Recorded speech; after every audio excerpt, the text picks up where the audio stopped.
Mixing is a process of blending all the individual elements of the track to create a version of the song that sounds as good as possible. So technically you always mix if you play two sounds at the same time. But in practice, the main role here actually plays the as good as possible part. For mixing, we use effects tools that let us manipulate the sound, augment it, or subtract something from it, like giving snare space and depth with the reverb, or subtract the low frequencies from it to make more room for other elements.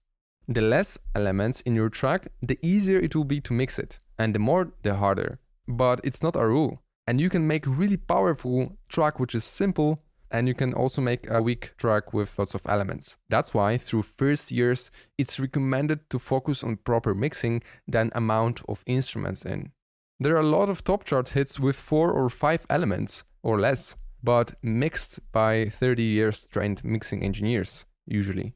There are individual people who produce, that means write harmonies, drums, etc.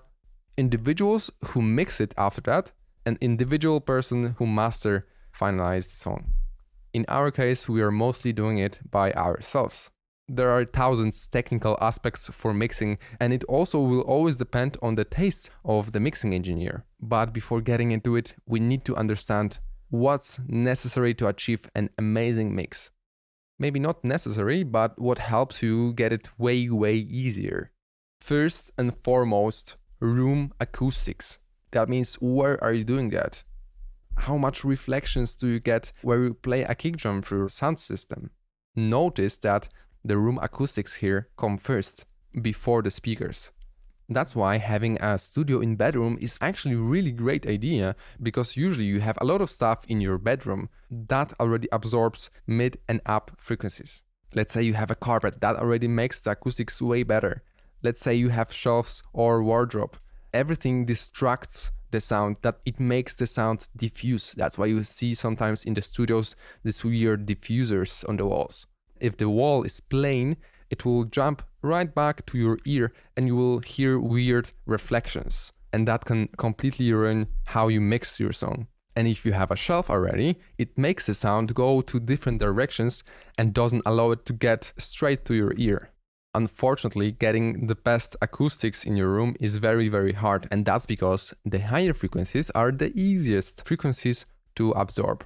Because even a t-shirt will absorb a lot of higher frequencies, right? Or a towel, for example. You will hear it when you talk to your t-shirt, for example, right? But the most problematic issues are in the range of about 120 to about 500 or so. That frequency range is the most vulnerable. Most of the problems in the mix are usually in that frequency range. That's the range of muddiness and boxiness and weakness, I would say.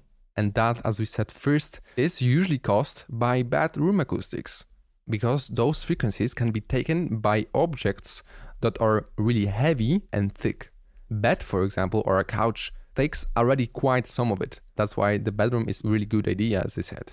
It also can be absorbed by mineral, but only that which has at least 70 kilos or 150 pounds per cubic meter and is at least 10 centimeter thick. The thicker, the better. You can remember that from the physics lesson. The lower frequencies, the longer they get, and the longer they need to get absorbed. But there's one thing that can help you with dealing with that. There are companies which provide systems to measure your room and tell what frequency response it has. After that, it will take down the frequencies that are problematic, and that way will make your room as flat and as best as possible, so you can take correct mixing choices. But there's a thing, you can't use this system if you don't have a already treated room. As you can see on this frequency response of the room, there's a big peak at 120, and that's usually the case for most rooms. Peaks around 120 to 140. That's because of the lack of treatment and the room size. The room size is also very important. There's a website where you can measure your room and it will tell you 3 best positions where you can place your mixing desk, and the link to it you'll have in the course downloads. But now compare it with the frequency response after the treatment. You can see that practically nothing changed. But the room sounds incredibly better. And why is that? Because of the reflections. Before the treatment, Room sounded like you would put a huge reverb on top of the master channel. And after the treatment, everything was really, really dry, and that's what we strive for. After that, this kind of system, which takes down the frequencies that are problematic, will help. So the first thing is room acoustics, just a little bit. The mineral wool is very cheap and you can do your acoustic panel in a couple of hours. After you have 3 of them, let's say, in your room, there comes the system to measure your room and fix problematic frequencies. And now, after those 2 points, we come to the speakers.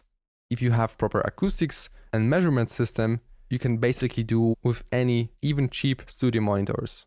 Good studio monitors for intermediate producers should start at 150 euros or USD per speaker. Although I know a lot of advanced music producers with millions of Spotify listeners working on 200 euro speakers. And there's no need for sub-bass. You don't have to go way higher than 5 or 6 inches monitors, because the sub-bass actually can cause a lot of issues with your room. And absorbing sub-frequencies need already a room in a room type of studio, since sub-frequencies need at least from 60 centimeters of mineral wool wall. That's why working with headphones will be our relief now. If you work on headphones with 9:1 ratio, or of course more if you want, you can just check if the sub-bass is properly set up if you know your headphones are ready. Headphones, I would say, should also start at around 80 euros, but always make your research before getting into it. And the 4th step in achieving an amazing mix is amazing production. That means great harmonies, great drums programming, and what's the most important, great sample selection. You can't do an amazing song with really bad production, even if you're a god in mixing. There's nothing more important in good mixes than good production. So if you send your track to a mixing engineer, don't expect miracles. You need to always take your time to master your skills in production.